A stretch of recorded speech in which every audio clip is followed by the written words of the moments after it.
ပေါ်မှာခရင်တွေကပြင်းနေနေရောမယ်နော်အောက်ဆင်းလာတာနဲ့သူကခါသွားတယ်ပုံစံမျိုးပေါ့နော်အရမ်းချိုတော့လို့ရကောင်းတယ်အီလည်းမအီမပြောဖက်တွေပါပါမွေးကပုံစံပြပြလို့ရတယ်နော်ကဲတော့လေအဲ့ trace ကလေတိလားလောက်ဖို့စီစဉ်မရှိဘူးစားနေ free ချိန်လေ coffee ချိုင်းသူပဲလေသူချိုးရတိုင်းမကြိုက်ဘူးတိလားအဲ့လိုရှိတယ်380 350 250 300အဲ့လိုမျိုးဟာတွေညမြန်ဖြတ်နိုင်မှာခီးသွားလို့ရမိုးကအင်းကြီးမိုးကပေါင်းပြီးနေမှာလမ်းမှာသူဝင်ဝင်စိတ်ပိုးတဲ့ဒီပချာပေါက်ကိုရှာမသိဆိုတော့ကိုကခနိုင်မျိုးညပေါ့နော်ခနိုင်မှာဒီနေ့ရှောက်ပတ်မယ်ခနိုင်ဥပဒါမှာရှောက်ပတ်မှာခုမှဖက်ရဖို့အဲ့ရတာအိပ်ပျော်သွားဆိုတော့ကိုကဥပဒါမှာရှောက်သွားမယ်ပေါ့နော်ည6နိုင်ခွဲဟုတ်ပါခနိုင်ခွဲလောက်ရှိနေပြီဒီဆိုင်ကနေလူရန်စီတယ် for sign တန်းစီနေရအများကြီးပဲမသိဘူးတော့ဘာဆိုင်စားမှလည်းမသိဘူးဆိုတော့ဒီတိုင်းမလျှောက်ကြည့်နေရပေါ့ဒါ for sign ဗမ်းမီဆိုင်ကောင်းမယ်ဗမ်းမီတော့စားတော့မယ်ဗမ်းမီအော် Q line အများကြီးပဲတော့14နဲ့ Q line ကြီးတယ် Q line ရှိပဲတိုင်းနဲ့လေဒီမှာလေဖျားချောင်းရှေ့ကိုရောက်တယ်ဒါဟနိုင်းနာမည်ကျော်ဖျားချောင်းဒီကျန်းလျှောက်သွားတာဒီလေမြေပေါ်တွေပဲရှောက်မကြည့်ဘူးလေနောက်စီတဲ့နေရာရောက်ပေါ့နော်ဒါလျှောက်သွားတာဟနိုင်းရဲ့နာမည်ကျော်ဖျားချောင်းပြစ်လက်ဖျားချောင်းဒီဗီယက်နမ်မှာလေသူကလေဘာသာရေးတွေကလေဘုရားဘာသာလည်းရှိတယ်ခရစ်ယာန်လည်းရှိတယ်ပြီးရှင်တော့အဲ့လိုမျိုးမမ်ကိုပဲဟာလည်းရှိတယ်ပေါ့နော်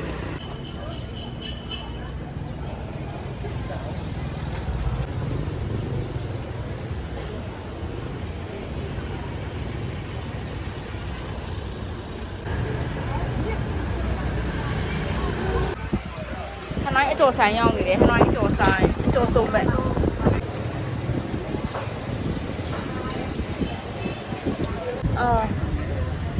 One, two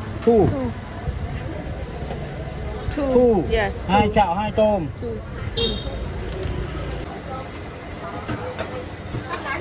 အကျော်လို့ရတယ်ဒါဘဲသားမဟုတ်လို့မျိုးဘဲသားမဟုတ်လို့မျိုးဒါကြတော့ကွန်ချာအကျော်လို့ဒီမှာအကျော်မှာဟားတယ်ပေါ့နော်ကော်ပြက်တွေမှာဟားတယ်မှာဆိုတော့ဟနိုင်းမှာစားရညစားဒါကော်ပြက်ကပ်ဖို့ပါဦးမေးဝါကော်ပြက်မဟုတ်အဲ့ဘယ်လိုခေါ်လဲသူတို့စီမှာ spin roll ခေါ်တဲ့ဟာပေါ့နော်ဒါကြတော့အချင်းဒါကပဇွန်ကျော်ဒါဘာလဲမသိဘူးဟင်းထုတ်လို့ပုံစံမျိုးပေါ့နော်ဟင်းထုတ်ပုံစံမျိုးဆိုတော့မစားမယ်ဟင်းထုတ်ပုံစံမျိုးထည့်ရတယ်ဟုတ်တယ်တာဂူလိုမျိုးပါလေပဇွန်နဲ့ပါလေတာဂူလိုမျိုးထဲမှာပဇွန်ပါတယ်ဝက်သားတွေပါနန်တုံပေါ့နော်နန်တုံအဲ့လိုပြလို့ရတယ်နန်တုံနဲ့အဲ့တိုင်းတော့နန်တုံနဲ့တူတယ်လေ Thì nó chỉ đưa cho chị kia. Sắp thêm mẹ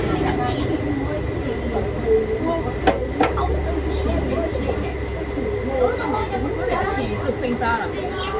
chị nghĩ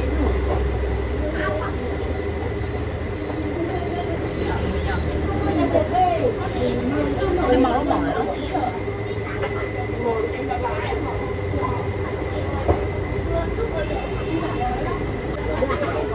có biết sinh lịch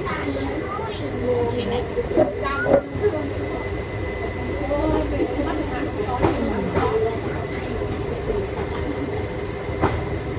nhưng mà ăn được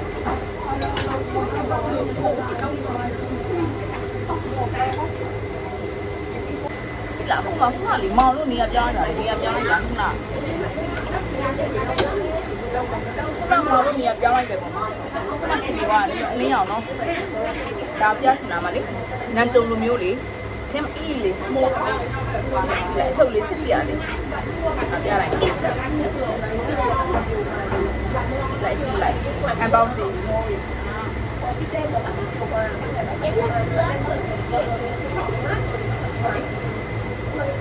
à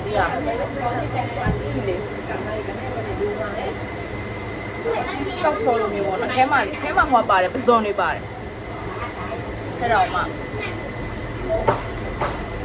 Messiah nhìn nào nó bị đánh shop xa thì nó tay luôn tỉ đánh shop xa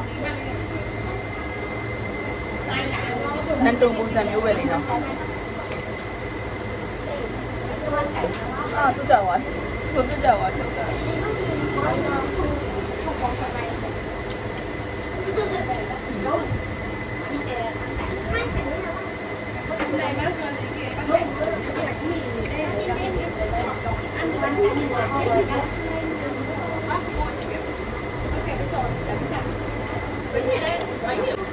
哪里？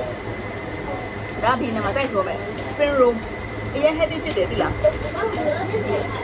三标我嘞，再说呗。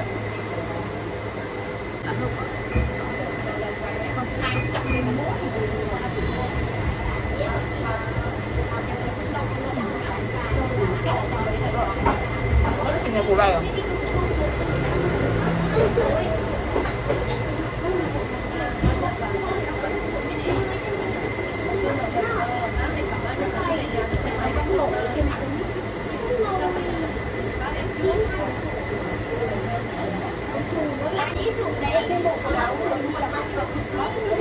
这是贵州。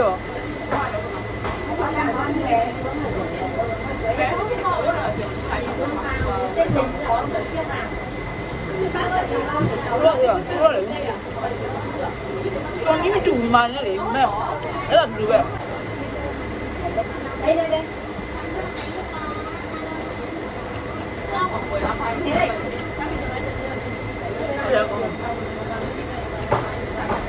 太阳光了，是。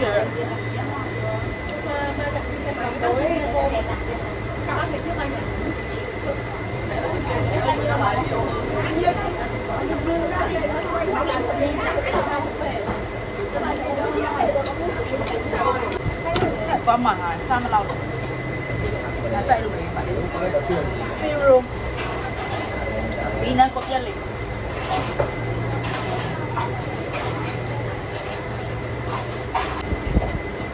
đó tao rồi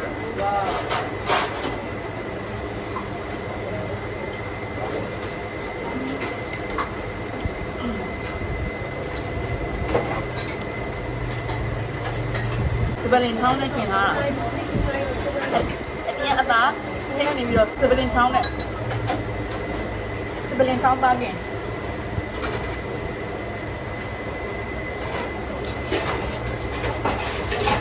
အဲ့ဒီဆက်ရှင်းတာလွယ်တယ်နော်ကိုယ့်ကိုယ်ကလေကိုမားတဲ့ဟာကိုလေမားတဲ့ဟာကိုဘေးမှာရေးရုံပဲကိုကမီးတဲ့တော့သူတို့လုပ်ပေးတယ်ပေါ့နော် 1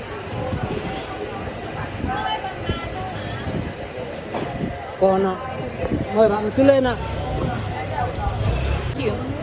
Tên cho bảo tôi người hòa cha đấy, ship down này chắc hỏng cha đấy, tống đồ là khoe lau bể cha đấy, ăn lọc xàm, số bảo. Aku ali chong coffee sign tua me, aku mini de chong sign ali, di saya jangan amnya juga sia sih tu, sign tua me.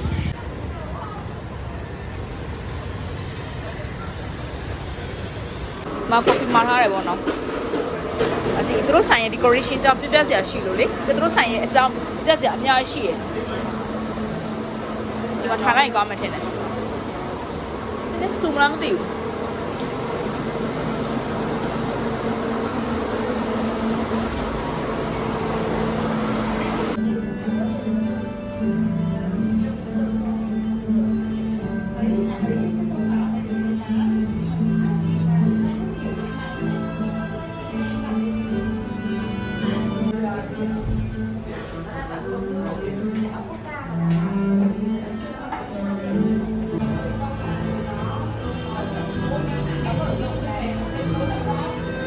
ခုရောက်နေတဲ့ချုံကဖေးရပေါ့နော်ထူချာကွာလေကြီးဗီနန်နိုင်ငံတက်ကာလာခိတ်ကိုပြိုင်မှမြင်ရောက်စေတဲ့ community ခိတ်ကိုပြိုင်မှမြင်ရောက်စေတဲ့အမတ်သား decoration နဲ့အလားစစ်တာတဲ့တကယ်ဒီတခြားနိုင်ငံတွေတော့မထုတ်ဖောက်နိုင်တဲ့ဗီနန် coffee chain ပေါ့နော် coffee brand ဆိုတော့ဗီနန်မှာဆိုလို့ရှိရင်ဒီဆိုင်ရဲ့ brand ရှိအများရှိတယ်ပြီးလို့ရှိရင် Canada, Philippines, Korea, Malaysia ကမ္ဘာအနှံ့မှာလည်းဒီဟာတွေရှိတယ်ပေါ့နော်ဆိုတော့ဆိုင်ပေါင်း100နီးပါးလောက်ဖွင့်ထားတယ်ကမ္ဘာလုံးမှာဆိုလို့ရှိရင်ပေါ့နော်ဗီနန်မှာကျတော့အများဆုံးပေါ့သူကလုံးဝဗီနန်တက်ကာလောက်ပြိုင်မှမြင်ရောက်စေတဲ့ communityတင်းနေပေါ့နော်ဒီမှာဆိုလို့ရှိရင်ပိတ်စာတွေသုံးထားတွေအယောင်ဆိုလို့ရှိရင်လည်းသူအစိမ်းရောင်နေတော့အဲ့လိုပုံစံမျိုးလိုက်ဆင်ထားရတယ်ပေါ့နော်ဖြုံကဖေးလို့ခေါ်တယ်ဒီနိုင်ရောက်လို့ရှိရင်ဒီဆိုင်အမြဲတမ်းမြင်ရလိမ့်မယ်ဒီကောင်မှသူတို့ထူးခြားတဲ့အသွင်ပြင်ဝတ်စုံအယောင်ခွက်ဒီဇိုင်းအယောင်မှထူးခြားတယ်ဒီနိုင်မှာဆိုလို့ရှိရင်လေနော်ဒါကလေသူတို့ဆိုင်အကောင်းဆုံး OT coffee အောင်ဒီခေါ်ပြဒီဆိုင်ရလောကကိုမှာဘီနေမှာဆိုလို့ရှိရင်ပေါ့နော်ပတ်ဟိုပါပေါ့စက်ဦးချင်းကြောက်မေးရစိတ်နေတယ်တကယ်ပဲသိလားပြောတော့မစိုးဘူးဒီနေ့လှုပ်ချလိုက်ပြီဖြုံးဆိုတဲ့ brand မှာလေ Only Coffee အရင်ကောင်းတာသူတို့ရဲ့ signature Only Coffee ဖြုံကဖေးရောက်လို့ရှိရင် Only Coffee လောကကိုမှာတောက်ရမယ့်ဟာပေါ့နော်ဒါသူတို့ရဲ့ signature ပေါ့ဖြုံကဖေးလေနော်သူတို့ရဲ့အောက်ခံအရောက်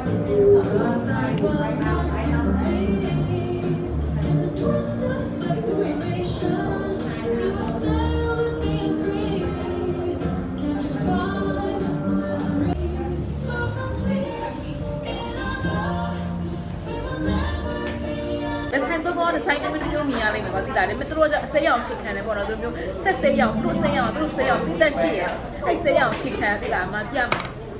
သူမျိုးစိမ်းရောင်ချစ်ခံတယ်ပါသိလားသူရဲ့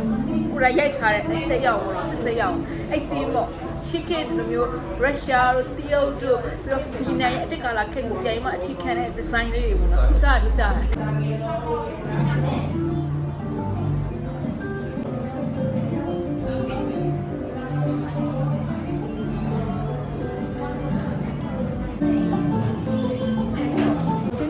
နောက်ဆုံးလေးတနည်းညကြလို့ရှိရင်ဘန်ကောက်ပြန်ပြီပေါ့နော်ဆိုတော့မပြန်ခင်မှာဟနွိုင်းမှာစားမယ် the last day in Hanoi ပေါ့နော်အခုကဟနွိုင်းရဲ့လမ်းချိုလမ်းကြားတွေမှာလမ်းလျှောက်နေရပေါ့နော်အခုကနေ့လေ12နာရီထိုးအချိန်ကသိမရတော့ဘူး9နာရီလောက်ပဲရတော့ရဆိုတော့9နာရီပတ်စားမယ်လေနော်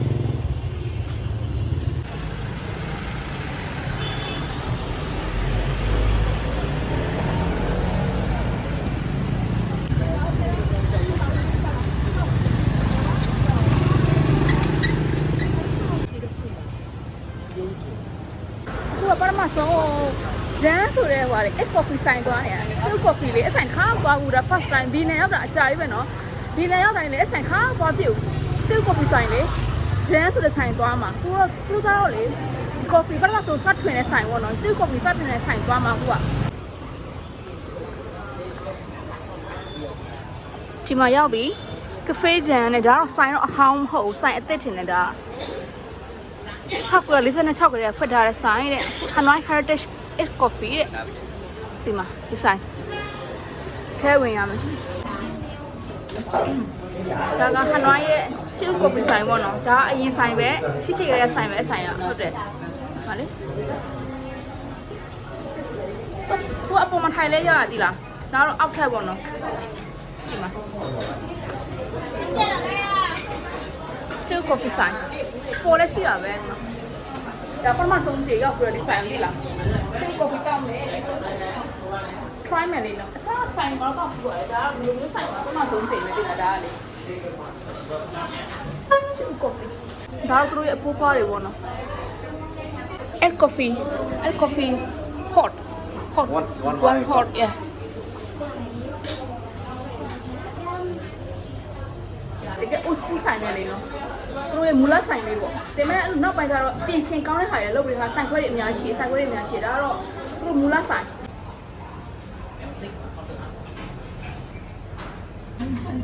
ရှားပြီးဒီမှာ egg coffee အပူမှာငါဒီနေ့အပူမှာလိုက်တယ်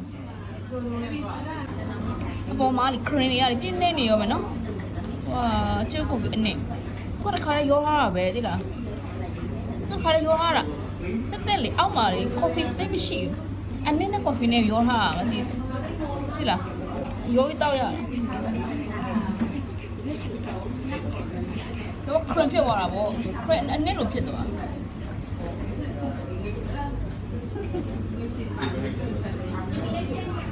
cream အနည်းလိုဖြစ်သွားနော်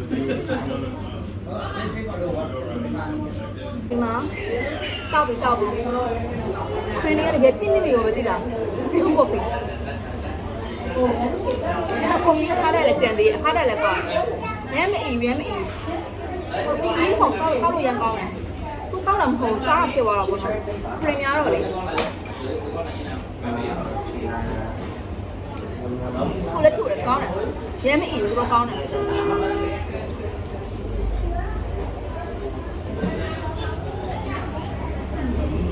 ဒီဆိုင်ကလေသူ့ရဲ့မူလစထွင်တဲ့ဆိုင်ပေါ့ဒီဘီနန်မနာမီချီကျုပ် coffee သူစထွင်တာလေနော်ဒီဆိုင်စထွင်တာ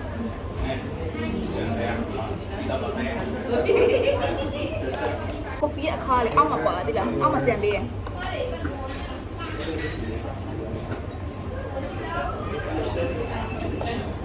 ဟာအောင်ပါရှိ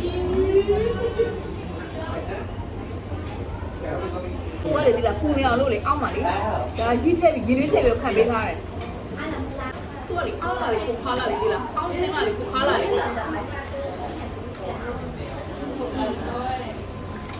ကယ်ကော်ဖီအောက်မှာရှိရဒီလားကော်ဖီအောက်မှာရှိကောင်းတယ်ကဲလေဒီလားသူပြအခါရတာဒီအောက်မှာရှိကော်ဖီရဲ့ဒီခွေးအောက်မှာခါရတာရှိရပေါ်စားတော့လေအပေါ်စားခရင်လေးဒီလားခရင်လေးပြင်းပြင်းနေရောအောက်ဆင်းလာတာနဲ့သူကခါရတဲ့ပုံစံမျိုးပေါ့နော်အရန်ချိုတော့လို့ရကောင်းတယ်ပြီးလည်းမအီဘူးဟိုညိုချစ်နေပြီးနဲ့လည်းမရှိဘူးလောက်တာအရန်တော်တယ်ကွာသူတို့နီးပညာရှိတယ်လုံးဝအနဲ့မညီဘူးတကယ်အနဲ့မညီဘူးဒီလားတကယ်ပြောတာဟွာဟဲ့ဒီလားအားရမလေးမသိတကယ်ကော်ဖီရတာဖြစ်သွားအားရမလေးခိုင်းပြောသွားအားတော့တကယ်ခါဝိုင်းကိုမွေရမနဲ့လားမွေရောလေအများကြီးမွေတယ်မဲ့လေအောက်ဆင်းလာတော့ခါဝါလေလားဒီန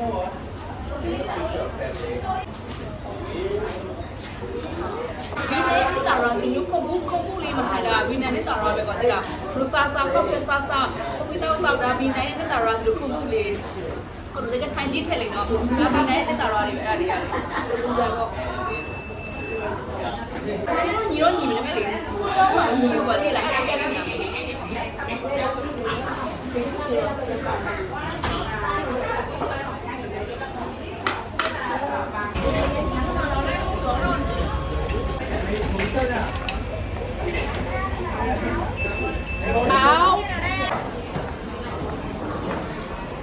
ပုံမှန်ထိုင်လဲရတယ်ပုံမှန်လည်းနေရတယ်အများကြီးရှိဟောပုံမှန်ထိုင်လဲရတယ်ပုံမှန်ပိုကောင်းတယ်ဒီလားအကောတွေပါရှိတယ်ပုံမှန်အကောရှိတယ်ခုနအပေါ်လာခဲ့ရမှာမေ့သွားအမထိုင်လိုက်မိတယ်အကြည့်လိုက်မိုက်တယ်အခုကတော့နောက်ဆိုင်သွားမယ်နောက်ဆိုင်သွားမယ်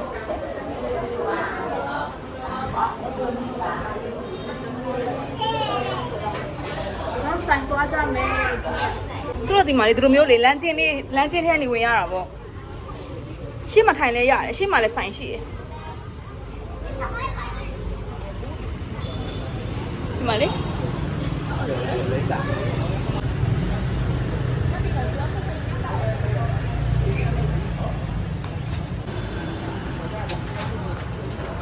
အော်ဒါလေစီတမင်းဆိုင်မှာလူတုံးနေရတာကတော့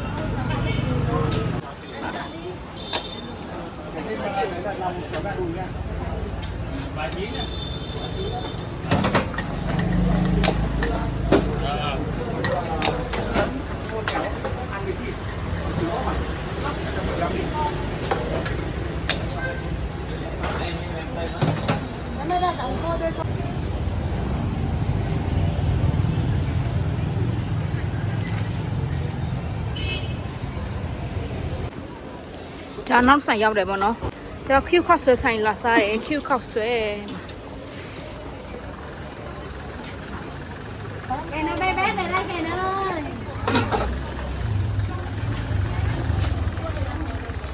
အော်ဒါတိုင်တို့ကွာခောက်ဆွဲဆိုင် Q ခောက်ဆွဲဆိုင်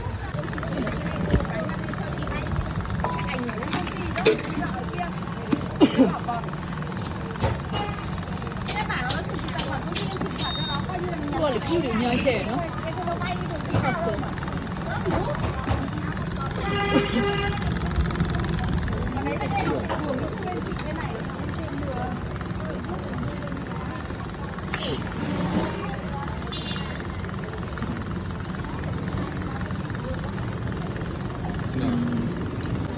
ရပြီခွေးခောက်ဆွဲ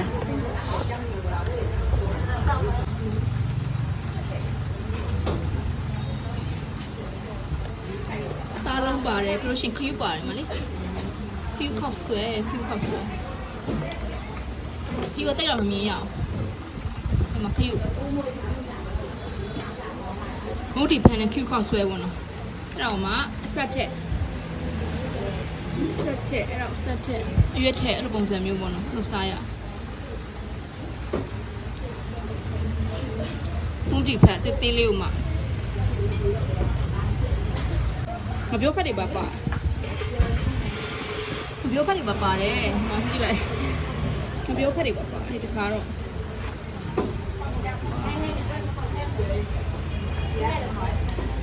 ကျူခေါက်ဆွဲဒီလိုရှင်လေးငိုရင်ကားလို့ဖြစ်မသွားဘူးလားအစစ်စင်ပဲနော်ကိုကလေဆိုင်မနူလဲရှင်တော့ခုနကနူရန်တုံးနေတော့ကိုကခုမရိုက်ရတော့ကိုကစားမယ်ကျူခေါက်ဆွဲစားပြလို့ရှိရင်ခိုင်းရတာတည်ရမလားစင်ပြေဘူးလေလို့ပြင်းနေ50နေရမရှိဘူးဟုတ်လို့လာမယ်ကိုကလေဖက်ပေးချင်လို့ဆုံးတယ်ဆိုလေ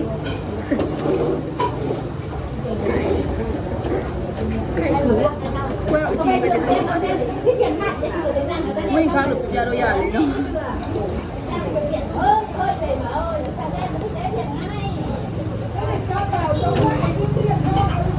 ချင်းသွားတာညတာချင်း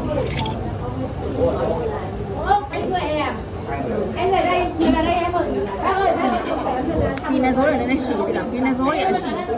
ခက်လို့ကောင်းတယ်အီးတော့လို့ကောင်းတယ်တော့အချင်းဟိုလေခက်ချစ်ပြီးအချင်းပါတယ်ဒီမှာ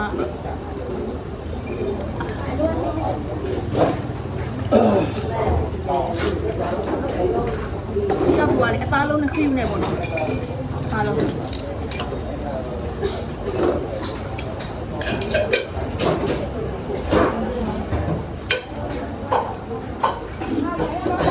မွေးငါပုံစံပြပြလို့ရတယ်နော်ဘောအချင်းပေါ့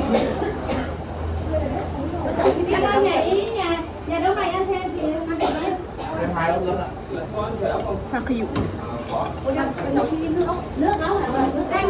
这个记得。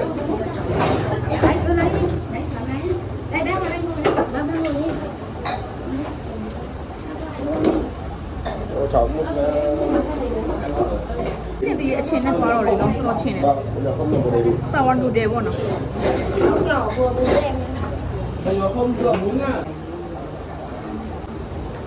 差的。这边以前人家A。cái hồ này đi làm muốn đi được cái gì nè muốn đi bên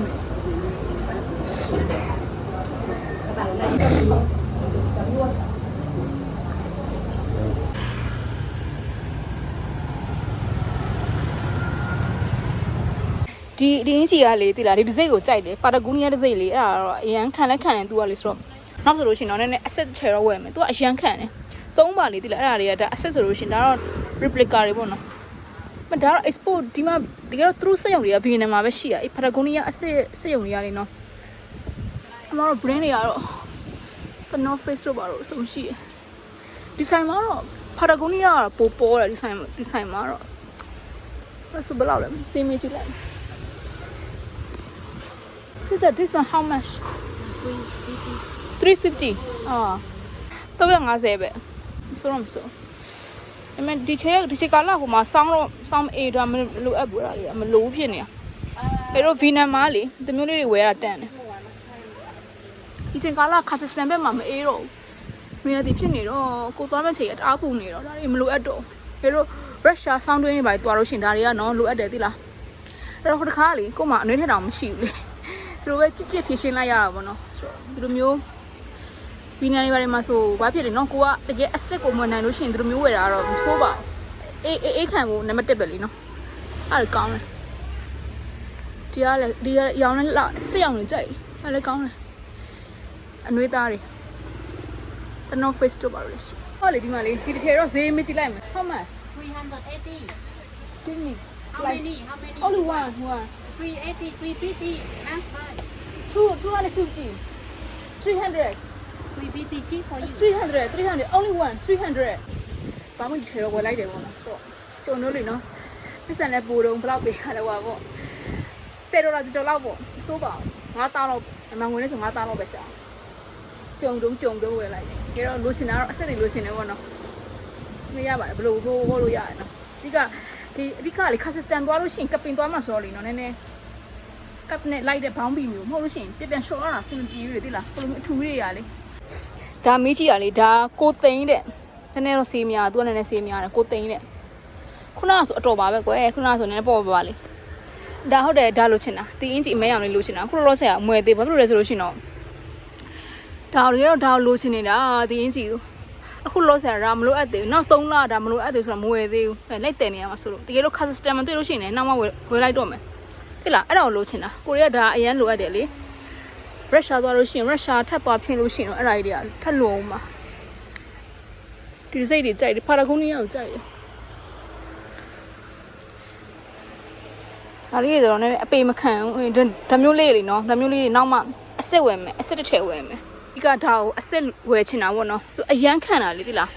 ပစ္စည်းတွေကအဲ့လိုမျိုးလေအကောင်းဝယ်လို့ရှိရင်အရန်ခံတာကိုမဖြစ်ချင်းကိုခံတာအဲ့ဆိုအမျိုးတွေပို့ကြိုက်တယ်အစ်စ်ဝယ်တာပို့ကြိုက်တယ်တကယ်တော့လေနော်ဒီမျိုးဟာဆိုအရန်ဒီမျိုး fridge တွေဆိုအရန်လိုအပ်တယ်နော်ခရီးသွားလို့ရှိရင်ဒါတောင်တက်လို့ရှိရင်ဒါလိုအပ်တယ်ဒီလိုပဲလေနော်အဲ့လိုမျိုးဟာတွေကလေဝယ်မဆုံးအဲ့လိုမျိုးဟာတကယ်ဝယ်မဆုံးအဲ့ဒါကိုတွေးပဲနော်ဝယ်မဆုံးဆိုအဲ့လိုမျိုးဟာတွေဖြတ်မှရတယ်အဲ့လိုမျိုးဟာတွေမြန်ဖြတ်နိုင်မှခရီးသွားလို့ရမဟုတ်လို့ရှိရင်သိရမလားအောက်တော့ပစ္စည်းဝယ်လိုက်တောင်းမရောက်သေးအဲ့ဒါမှတင်ပုံပြောင်းသွားရောဒီလားငွေရတယ်အဲ့လိုဖြစ်နေတာပေါ့နော်ဆိုတော့အဲ့ဒါတွေဖြတ်နိုင်မှဘတ်ဂျက်သမားတို့နော်ဘတ်ဂျက်သမားတက်ပြောရနော်ပတ်စံရှင်းသူပြောနော်ဘတ်ဂျက်သမားဆိုလို့ရှိရင်ဒါတွေဖြတ်နိုင်မှရမဟုတ်လို့ရှိရင်ဝယ်မဆုံးပြီးနိုင်တော့သိလားအကုန်လိုအပ်နေတာလေအကုန်လိုအပ်တာလေသိလားပြန်တွေးကြည့်အကုန်လိုအပ်နေတာလေတော့မရှိလဲရတယ်ဘာမှမဖြစ်ဘူးသိလားအဆင်ပြေတာလေးပေါ့နော်အဲ့လိုမျိုးကိုရဲ့တဘောရဆိုလို့ရှိရင်ပြချင်တာအဲ့လိုမျိုးပေါ့နော်တိုင်းလိုင်းရအောင်ကိုရာမတစ်ခဲဝယ်မိသွားပြီသိလားအဲ့လိုမျိုးပေါ့နော်မနေနိုင်ဘူးနေအဲ့ဒါတွေကြိုက်လို့ရသိလားအော်ဒါရေကန်တော့ပြန်ရောက်သွားတာပဲတွိုင်းနေရေကန်တော့ကိုပြန်ရောက်သွားပြီရေလမ်းရှောင်းရင်နေဒါလေးဆိုလဲကြိုက်ရတဲ့မဲ့လေအဖြူတွေကကုတ်တက်မခံဘူးလေနော်အားလေးလည်းမစိုးပါဘူးပေါ့ပါ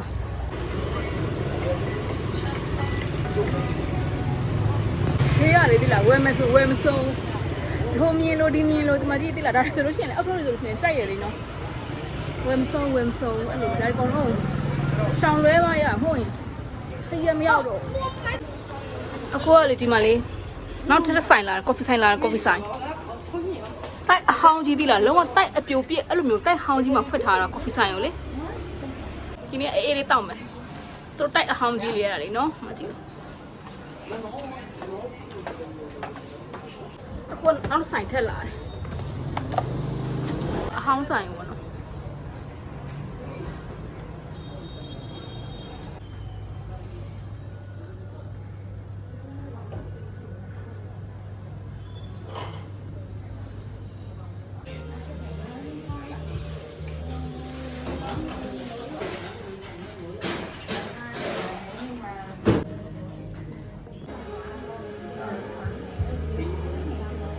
ဒါလေ line coffee တဲ့တက်မြသီး coffee ပေါ့နော်ဆိုတော့အဲ့ဒါမှာထားရတဲ့နေ့อ่ะမှာ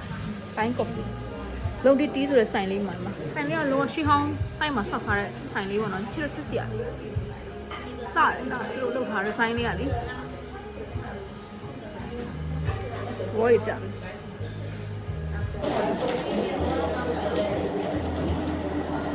ရတာလောမကြမကောင်းဒီလေပြောတာဒီ coffee လောက်မကောင်းline coffee တက်မြသီး coffee တဲ့မရအောင် coffee ချိုင်းသူပဲလေသူကလည်းမကြိုက်ဘူးသူကအဲ့လိုရှိတယ်အော်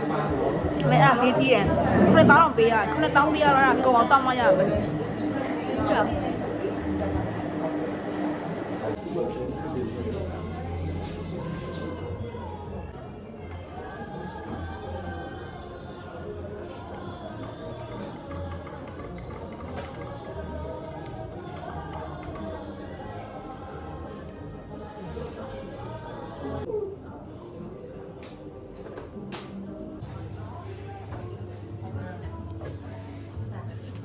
ခွက်တွေအများကြီးလှပြတာ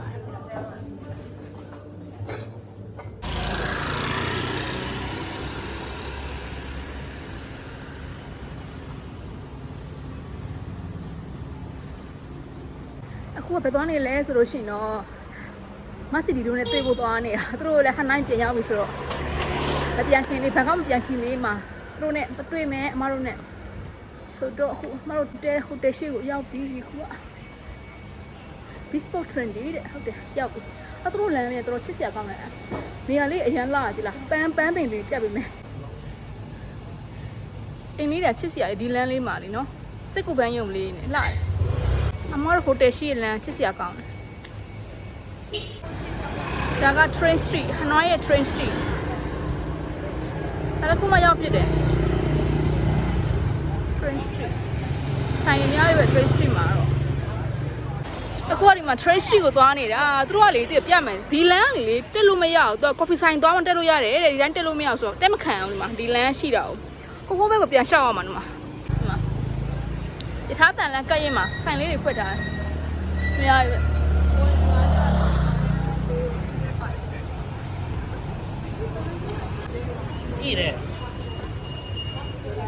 ဆိုတော့ဒီမှာ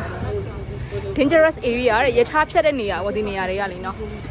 များစုကတော့ beer ဆိုင် coffee ဆိုင်အဲ့ဒါပဲ။တန်လန်းပေါ်မှာစီးပွားရေးလှုပ်ရှားကြတာသိလား။တန်လန်းစီးပွားရေးလို့ခေါ်တယ်အဲ့ဒါတန်လန်းစီးပွားရေးမှာကြည့်လိုက်။တန်လန်းပေါ်မှာစီးပွားရေးလှုပ်ရှားကြတာ။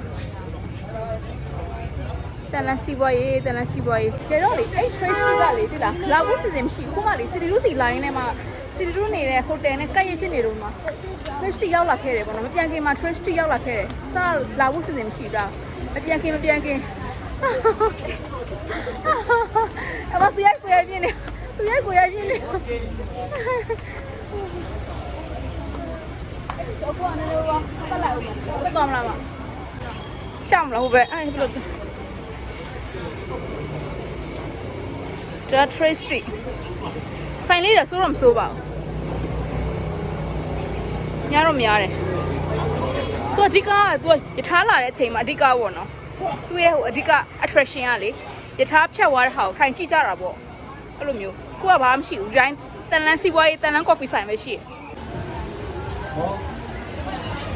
အဓိကတော့ဒါဘီယာဆိုင်ကြီးများတယ်ညနေဘက်ဆိုစီမံတင်တယ်ဒီနေရာလေးလေ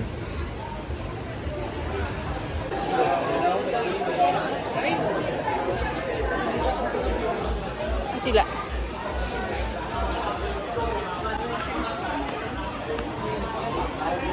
ဒါပဲမနော်ဒါပဲဒီကလလလုတ်ပေးထားတယ်အမရှိတော့အိမ်ကြီးဖြစ်သွားတယ်ပုံမှန်အိမ်ကြီးဖြစ်သွားဒါကတော့ဆိုင်မှာစားရတယ်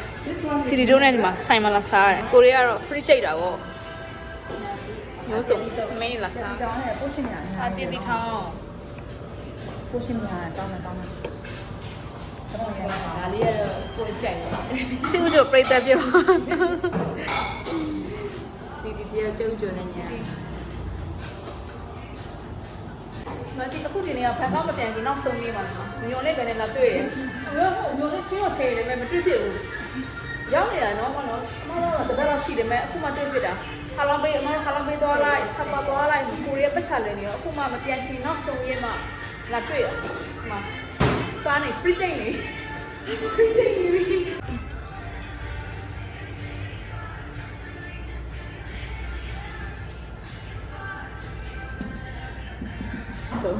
အဲ့ဒါလား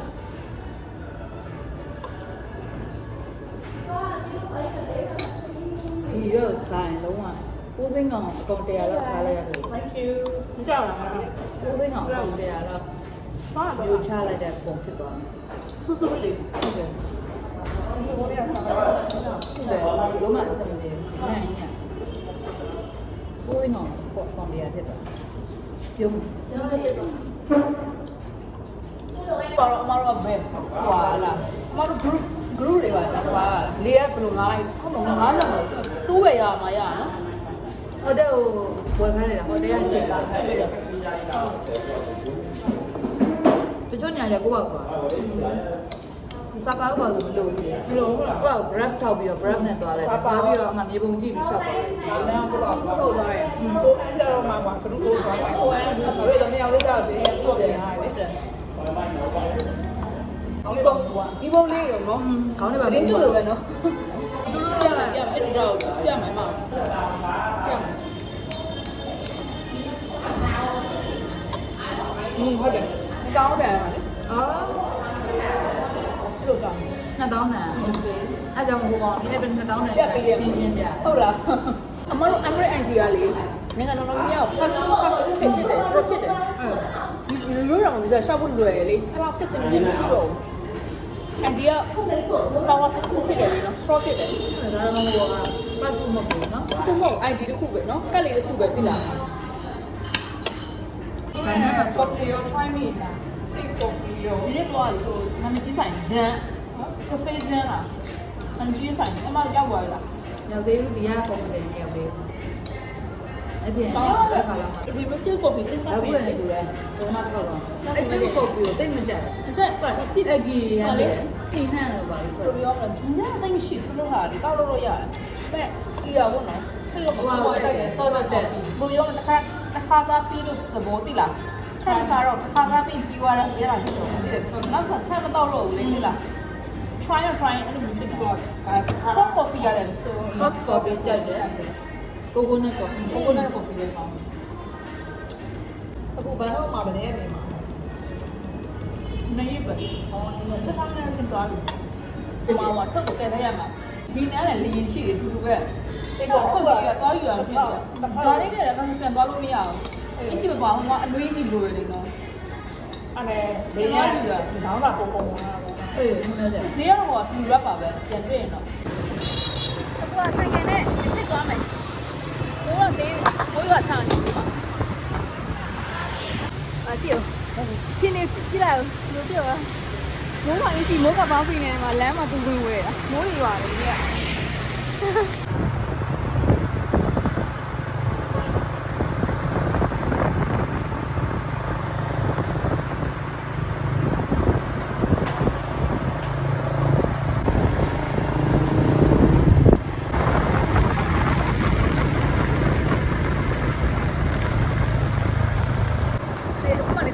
လမ်းမှာမိုးရတဲ့ခါကြီးကတစ်ခါလေအပေါက်ကရှာမတွေ့ဘူးလေစိတ်ပိုးတဲ့ဒီပတ်ချာအပေါက်ကိုရှာမတွေ့လေစိတ်ကိုအပေါက်ရှာမတွေ့ဘူးဆိုင်ကသမားတစ်ခါ Thank you okay တော့ကားတစ်ခါတည်မလားလမ်းမှာမိုးကအကြီးကျယ်လမ်းမှာမိုးကြီးကျယ်မိတာအရန်ဝေးရတိလားအဲ့လေမြို့ထဲကနေလေစိတ်ကိုလေတမိုင်းခွဲလောက်လာရဆိုင်ကနဲ့လေမိုးတစ်ခါမိသူတစ်ခါဘိုးကလေးဝင်ဝဲတယ်ပြီးရှင်တစ်ခါအခုတစ်ခါအပေါက်ရှာမတွေ့ဘူးရွာလဲဒီနားမှာရွာလဲနေရ great ငါလာတယ်တော်ဒီမှာဟန်ဝိုင်းလေးစိတ်ကိုရောက်ပြီ chicken ဝင်ရမယ်ကိုတော့ဘာမှတော့မရှိပါဘူးဝင်စီကဘာမှတော့မရှိဘူးအေးရှာဘန်ကောက်ကိုဒီမှာလေးစိတ်မှာ coffee ဆိုင်မှာနောက်ဆုံးလက်ကြံဝင်နေ Vina coffee ကိုတောက်လိုက်တယ် coffee တစ်ခွက်ကို3သိန်းခွဲပေးရတယ်ပေါ့နော်ဒါနောက်ဆုံးလက်ကျန်ဖီနဲ့ပိတ်ဆန်နေလေနော်အဲ့ဆိုအခုကဖီနဲ့မှာစုဘာပနေကြာသွားလဲ73ရက်ကြာသွားတယ်ဖီနဲ့မှာစုဘာ73ရက်ကြာသွားတယ်ပေါ့နော်ကိုရင်းနဲ့လာဆိုတော့လေနော်ဆိုတော့ဒီနေ့ကတော့ဘန်ကောက်ကိုပြန်မယ်နောက်ထပ်3ရက်ကြာလို့ရှိရင်တော့ဟိုသွားမယ် consistent သွားမယ်ပေါ့နော်ဆိုတော့ okay ဘန်ကောက်မှာပြန်မှာစုံကြမယ် bye bye